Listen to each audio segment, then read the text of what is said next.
अद्रक मोकर मागे ना हो. अद्रक 25 रुपयाला एवढंच भेटत.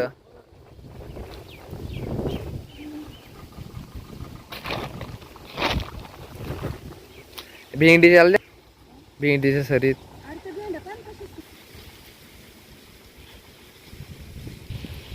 नाही याला कोंब येईल अशी लावते ना अंतरा.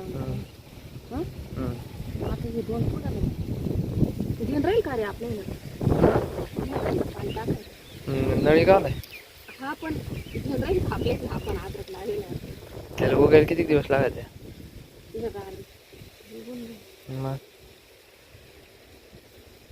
आपण ती भेंडी काय नाही अद्रक लावून दिला आणि खर्च ते वाया जात नाही. चला आता आम्ही काय काय झाडं लावले ते तुम्हाला दाखवते.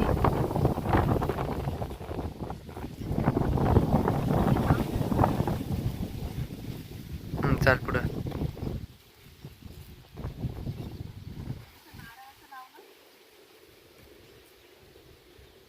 काजूचं झाड कसं राहते तुम्हाला दाखवते चला.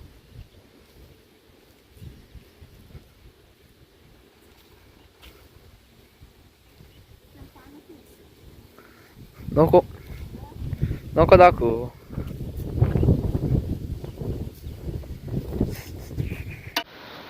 3-4 महिने झाले असतील. 3-4 महिन्यातून आहे ना बाबांनी मटण आणलं होतं. तर आज आहे ना त्यांना मटण खावंसं वाटलं होतं. मग ते घेऊन आले आणि खाणारे बाबा आणि विराजचे दोघंच खात असतात मटण. त्यामुळे ते घेऊन आले. पण मटण आणायला ना थोडा उशीर झाला होता. कारण आमच्या गावातच मटण झालं होतं आज. त्यामुळं तिथं उशीर झाला होता. मग उशिराच घेऊन आले म्हणून मग मी ना कुकरमध्येच मटण करते आता. उकडून घेते आणि नंतर मग पातेल्यामध्ये करल. तर मग मटण उकडायसाठी ना 2-3 वेळेस आहे ना मटण चांगलं धुवून आणलं मी. आणि आता आहे ना मटण करून घेते. तर त्या फोडणीची सगळी तयारी करून घेतली. तर इथं कुकर पण गरम करायला ठेवलं. सुरुवातीला लसूण तळून घेतला. त्यानंतर कांदा टमॅटो दोन्ही पण कापून घेतले मी. आधी सुरुवातीला कांदा तळून घेते आणि त्यानंतर टमॅटो तळते.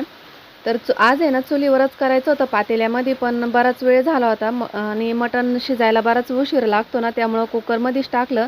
नंतर आहे ना टमॅटो टाकलं परतून घेतलं. आणि इथं आहे ना व्हिडिओ बंद होता. यामध्ये ना 1/2 चमचा हळद किंचितचा हिंग आणि 2 चमचे ना धना पावडर टाकली आहे. तर एवढं टाकून तळून घेतलं. त्यानंतर मटण टाकलं. मटण टाकून आहे ना आता थोडीशी कोथिंबीर आणि मीठ टाकून घेते यावरतून.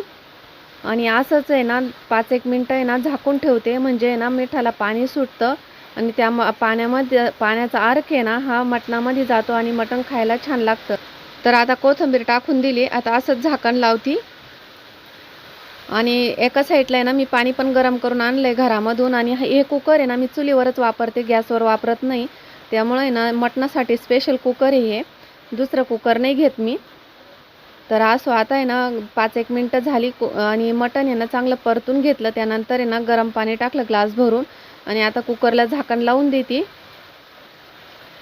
आणि मटण शिजेपर्यंत आहे ना दुसरी तयारी करून घेते मसाल्याची.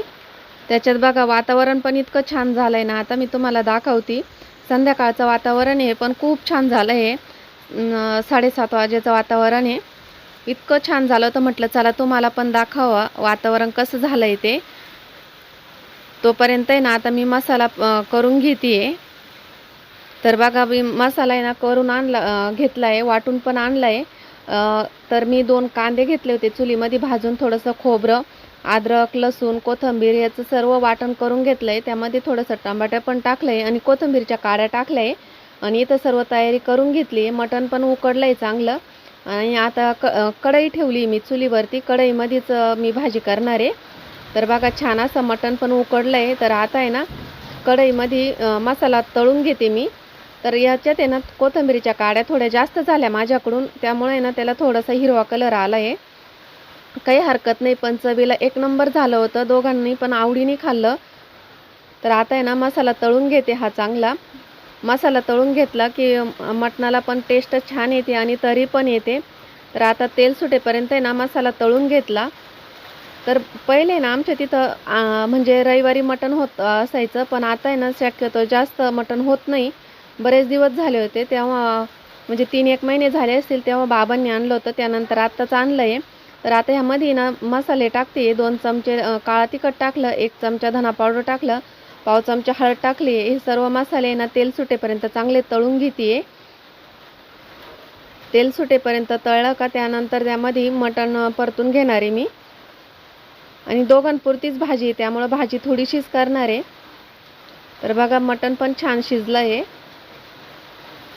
आता हे मटण आहे ना पूर्ण मसाल्यांमध्ये परतून घेतलं आणि यामध्ये ना थोडंसं पाणी टाकलं आहे. हे पाणी गरमच आहे, गरम करून आणलं होतं मी गॅसवरून, ते गरमच पाणी टाकते आहे. गरम पाण्याने ना भाजीची चव छान येते त्यामुळं. तर आता अजून थोडंसं पाणी टाकते यामध्ये